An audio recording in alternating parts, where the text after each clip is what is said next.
Hey you guys, I'm back with another wash day. Now don't judge me, okay? Because when I take off this bonnet, you may see some scary things.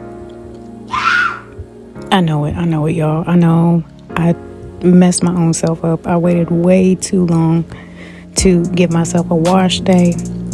I'm tangled beyond measure. And so now we're gonna work this out. I've got my clips, my comb and brush, also got some water, and then my trusty African Pride Pre-Shampoo detangler. I started off getting my hair nice and saturated the best that I could, and I got it enough to part it. And y'all, I just need some new clips, but continued to get it wet so that I can put the pre-poo in there. And I just wanted to show y'all how tangled it was. So I take that amount, put it to that section, and I wanted to see, or let you guys see rather, the detangling process in real time.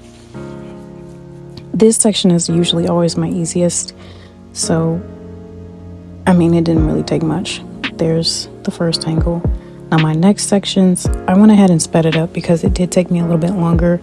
Like I said, I waited entirely way too long to tangle my hair, and my hair hates me for it, okay? We already know. So I had to break each section into 2 different sections and add some more of the pre-shampoo detangling cream or gel, I think. And then I'm moving on to the next section. I finally got that all tangled out. And then we're moving on to the last one. I tried to shake it up, shake the water in there. I don't know if that really did anything, but the back is usually always my easiest section, so this one didn't take me as long, but I still had to be nice and gentle and work through it fairly well. Because my clip broke, I put that section into a twist and then got in the shower and got ready to wash my hair. I haven't washed my hair in the shower in so long, so this was all new for me. Got my hair nice and saturated, rinsed the pre-poo out. And then I went in with my Camille Rose shampoo. I really just wanted to use this on my scalp and get my scalp nice and clean because it had been so long since I had a wash day. And then I let it just run down to my strands.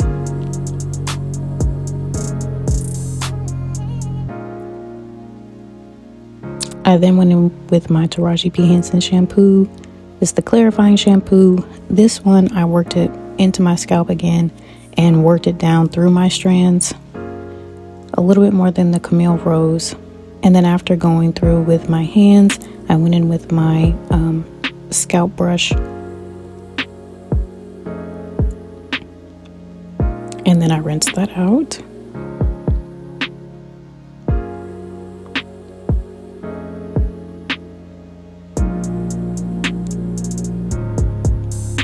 Then I went in with Uncle Funky's Daughter and Curlsmith's deep conditioners. I use a combination of both because it really helped my hair the last time I did a wash. So I went in with the Uncle Funky's Daughter on the back and on one side, my side that I tend to have a little bit more struggle with, and then I went in with Curlsmith on the other side and then just let the two combine as I broke each section off and tied it up. I let the steam hit my hair from the shower instead of going in and putting the steamer on my hair.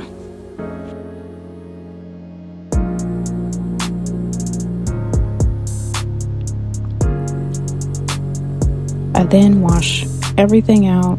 I always be sure to rinse the deep conditioner out because you're not supposed to leave deep conditioner in your hair, or regular conditioner for that matter, more than the directions. But specifically, going into the styling method, you don't want to leave that in there.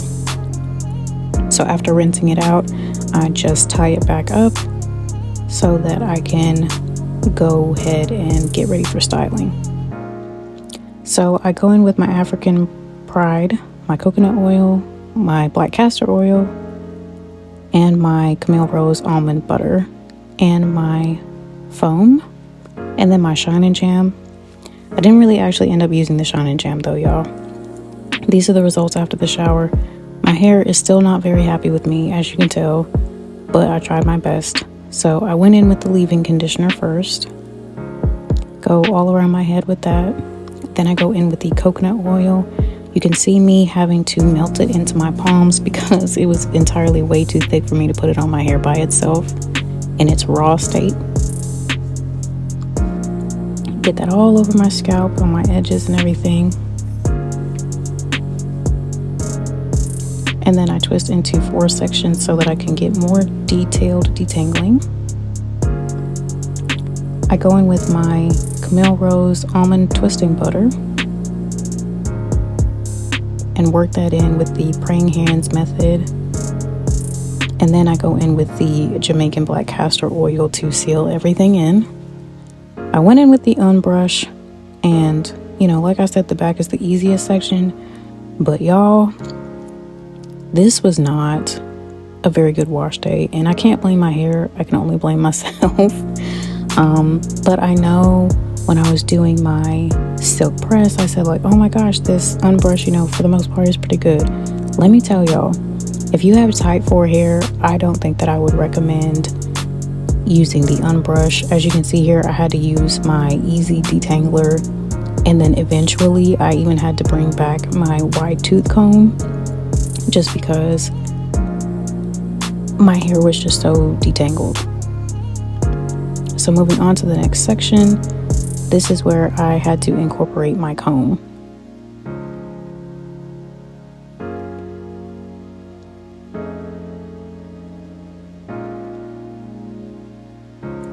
As you can see, I'm having some struggle here.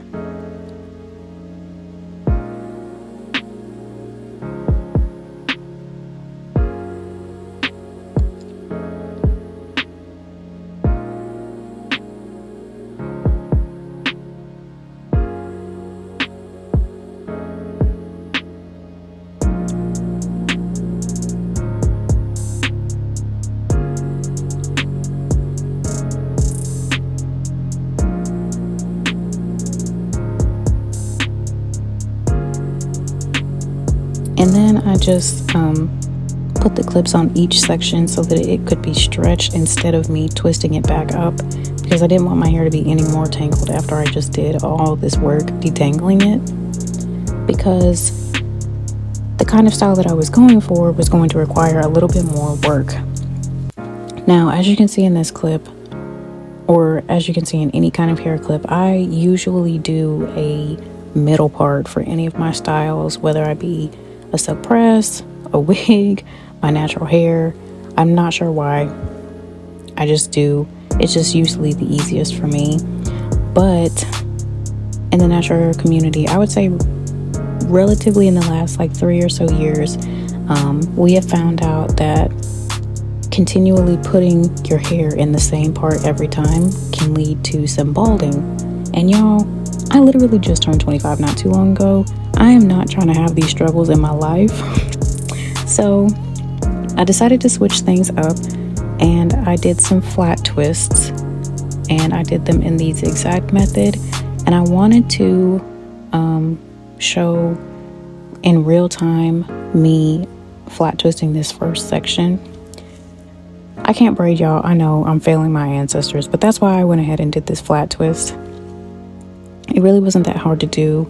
It's very similar to braiding. You just grab a small section one by one, and then twist up the rest once you don't have any more hair left. And then to make sure that the twist stayed tight, I then grabbed a clip and put it at the base of the twist so that it would still hold that form. So I'm going to be quiet now and let you all see the rest of this, me twisting my hair in real time, and then me twisting up the rest of my hair.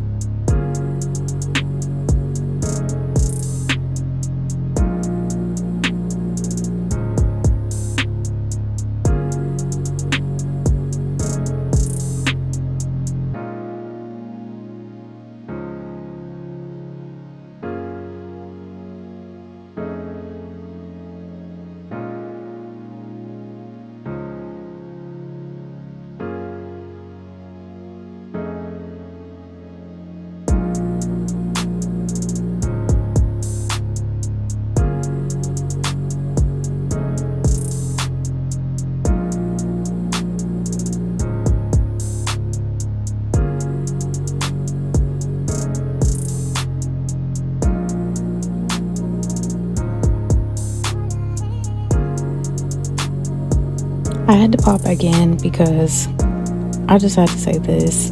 Y'all don't judge me on my parts. For the most part, I just wanted to be sure that I did not have the same middle part that I'm always wearing. I didn't care if these zigzag parts were perfect, to be honest with y'all, because I don't plan on wearing this style in its natural state out in public. Not that I'm ashamed of my hair, but I just don't plan on it. So I was not worried about parts at all.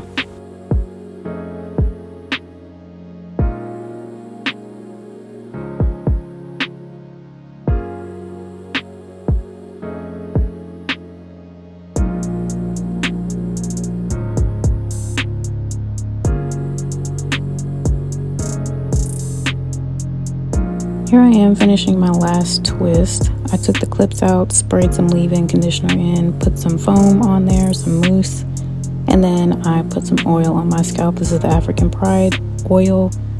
And then I put a do-rag on my hair just to lay it down and also protect it. I wasn't going anywhere else. So that's the end of this video, guys. I hope you enjoy it.